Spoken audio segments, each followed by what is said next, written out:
is some degrees of quote unquote emotional labor happening in otherwise happy relationships? Yeah. What's an example?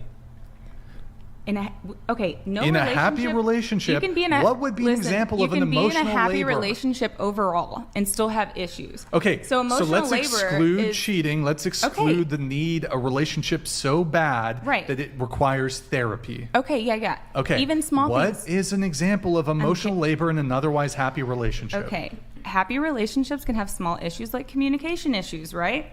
Sure. Okay. Sure. So if I'm coming to you trying to say, hey, we have communication issues, I think we need to work it out because I love you and I want to stay with you. But in order to do that, this is something that definitely needs to be fixed. You have to be vulnerable. Me. Oh, you're dangling the breakup. No. Just like you did with your husband, didn't you say? Yes, I did. Didn't you admit that one of your issues is that you would threaten the breakup? Yeah, because 100%. in my book, once you threaten the breakup, it's goodbye. I don't play that shit. We can have a conversation about issues, but when you start leveraging a breakup, 100%. I'll call your bluff. It was nice to meet you. Goodbye. I don't play this. And let's break up, get back together bullshit. I think if you want to break up, it's over.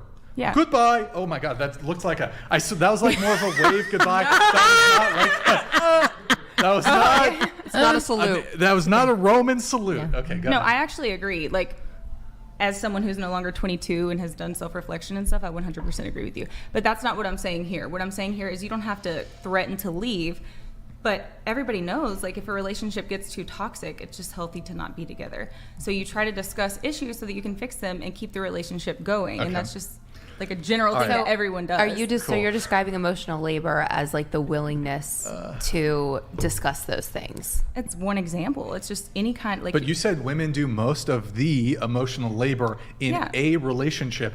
So I'm sort of failing to understand. I think what she's trying to say is that women are more likely to be vulnerable, and that is equating to emotional therapy or emotional labor. Yeah. But I wouldn't. I think emotional labor is a stupid word for it, though. Okay, well, we can argue semantics, but the general point, and I also think that women tend to like emotionally invest more in general, maybe sooner than men.